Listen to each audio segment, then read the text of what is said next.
This is exactly why your openings and closings carry so much strategic weight. But even before opening statements, you're shaping first impressions.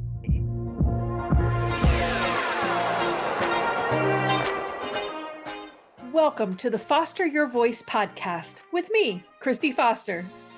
After a 30-year career in music and theater, I never imagined I'd be coaching trial attorneys. But once I entered your world, I quickly realized how critical and underutilized voice is in the courtroom. The truth is, you don't win trials with brute strength. You win with your voice. I'll give you tools to unlock your voice so you can communicate not just with purpose, but on purpose. If you want quick action tips to help you stay calm and in control, keep jurors engaged, and inspire your listeners to action, all through the power of your voice, you're in the right place. I'm Christy Foster, and I'm here to help you foster your voice.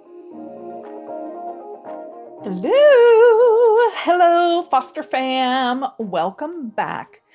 Now, to kick us off, we're continuing our little mini series on why the Tour de France, the best bike race in the whole entire world, why and how it is like trial.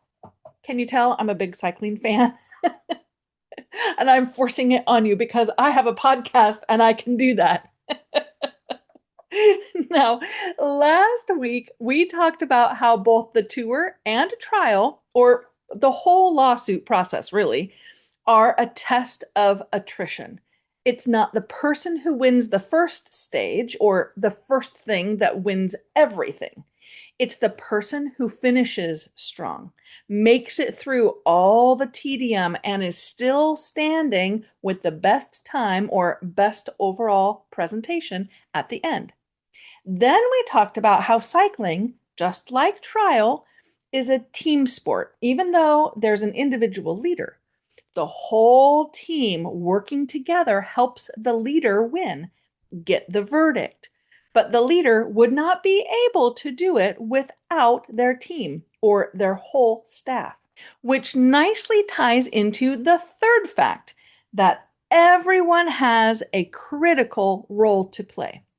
Now, in a cycling team, there are sprinters, climbers, time trialists, and overall workhorses called domestiques that all have very specific strengths that they can deploy at key moments. By doing their job at their highest level, it might actually guarantee that they never personally win a race. For instance, a lead-out rider might never win a stage for themselves, but without them, the sprinter for the team probably doesn't win either. In trial prep, each team member contributes at specific stages, whether it's intake, discovery, trial prep, voir dire, closing. Skill sets are leveraged for the good of the whole. And like a skilled legal assistant catching a filing error can be as crucial as the attorney who does the cross-exam. Cycling and litigation are also more about strategy than about brute strength. In cycling, knowing when not to attack is often way more powerful than launching the breakaway. Conserving energy, drafting, choosing the right moment to make an effective move all matter. And just like attorneys, knowing when to settle, when to pause, or how to control the tempo in front of a jury, that can win more than displays of aggression. A calm, credible, and authoritative demeanor may land more impact than dramatic flair ever could. So, let me know if you're watching the tour this year. I obviously need people to talk about it with. I'll have a few more similarities to cover as we continue through the grand tour season, but let's just get into our topic for today: primacy and recency effect.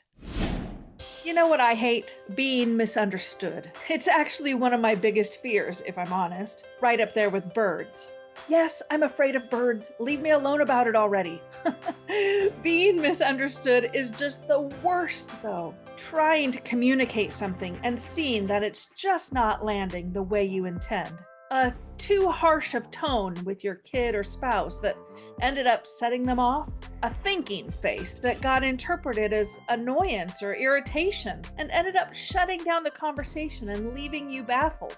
It's so frustrating in our personal lives, but in the courtroom, your mismatched communication profile could break your case and lose you a deserving verdict.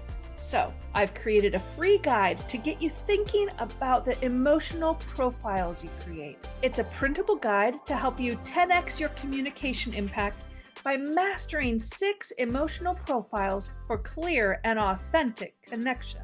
I break down the 6 core emotions: happy, sad, love, pride, anger, and fear by giving you face, body, and breathing cues. Plus, I show you exactly which point on a 1 to 10 scale you should be with your pitch, pace, melody, volume, and tone in order to authentically capture the center of that core emotion. The link to get your free guide is in the show notes or by simply going to my website, fostervoicestudio.com. Don't wait to clear up your part of miscommunication and misunderstandings. Get your free download today.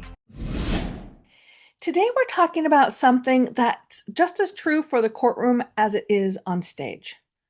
First impressions and last impressions, or to use the neuroscience term for it, the primacy and recency effect. Now, I first learned this not in law school, because I'm not a lawyer, but on stage. As a performer, whether in vocal recitals or theater productions, I learned early that how you enter the room and how you leave it matter a lot. They matter a lot. When you walk into an audition, you're one of hundreds of faces that they're seeing that day. The director has maybe 10 seconds to take you in. They watch how you greet the accompanist, how you introduce yourself. We call that slating. And by the time you've said your name and what you're going to sing, the impression is made, even before you open your mouth to perform. It's what Malcolm Gladwell calls thin slicing in his book Blink. I don't know if you've read that, but it's the brain's remarkable ability to make fast, accurate judgments with limited information. And directors are highly practiced, if not trained at it. So am I. As a former director myself, I can honestly say there were auditions where I could have cast the show cold, just based on the way people entered the room. No singing required. Now, it might sound a little unfair, but the truth is that's how the brain is wired. First impressions are fast, sticky, and incredibly difficult to reverse. Trial attorneys, you know this intuitively. You've probably felt it during voir dire or seen it when co-counsel starts a little off and the jury tunes out before they've even reached the good stuff. It's all primacy and recency. The primacy effect means jurors remember the first thing they heard. That early information anchors their attention and builds their first impression of you, your case, and your credibility. And then there's recency, which tells us that the last thing jurors hear will stick with them as well. It leaves the lasting flavor, so to speak, in their mental palate as they head into deliberations. This is exactly why your openings and closings carry so much strategic weight. But even before opening statements, you're shaping first impressions. In jury selection, when you give jurors just a little bit of context, this case takes place around a construction site. You're already creating cognitive ease. You're giving them a mini roadmap. And in doing so, you're building trust. Those little moments of clarity early on They're micro impressions, and they matter. You're starting to position yourself as the person who can guide them, who can equip them. They don't even know what the case is yet, but they're forming an impression about you. Then we get to opening. Start strong. Don't warm up on the jury's time. Treat it like a cold open. Step in, ready to lead. Begin with clarity and calm authority. Give them a rule, a clear, concise statement that frames the case. Jurors need structure. Teach them. Equip them with the knowledge they need to understand the issues and participate fully. And don't assume they know what you know. Your job is to build their confidence by giving them the information they need to orient themselves to the case and to know what they can expect in the rest of trial. Then tell the story with energy, with animation, with human moments that anchor the facts. This combination of rule, roadmap, relatable storytelling is what makes an opening statement more than just information. It makes it memorable. Now, let's talk about the other bookend, your closing. Your final impression matters just as much, maybe even more than the first. This is the moment where jurors begin to form their collective story of the case.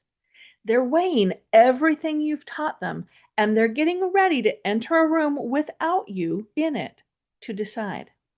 So, what do they need from you? They need a clear, confident summary that brings it all together. They need a return to the core principle or rule that you gave them at the beginning. They need a call to action, a specific verdict that justice requires. And maybe most importantly, an emotional anchor, a final image or statement that gives the facts human meaning. I did a whole episode just a couple weeks ago about how to have a balance between logic and emotion. They need both. Facts alone don't cut it. Give them something emotional to hang on to. You won't be in the room during deliberations, but your voice can be. So here's what I want you to take from today. Your first impression isn't just a soft skill. It's a neurological anchor. And your last impression, it's the one that walks into deliberations without you. So whether it's jury selection, opening statement, or closing argument, plan those moments with intention. Bookend your case with clarity, with structure, with heart, because it's not just the facts that matter, it's how and when you deliver them. Now, if this episode gives you something to think about, would you share it with a colleague and maybe leave a quick review? I'll see you next time, and until then, keep fostering your voice.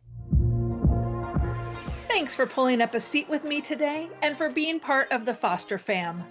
Make sure you're subscribed to the podcast so you don't miss a single episode. And while you're at it, go ahead and leave a review or a comment so I can give you a shout out on a future episode. During the week, you can find me on Instagram at Foster Voice Studio, where I'm dropping little nuggets of vocal technique and leadership wisdom. You can also join my mailing list by visiting fostervoicestudio.com or by clicking the link in the show notes. I'll send a weekly vocal tip every Tuesday directly to your inbox. Until then, keep fostering your voice.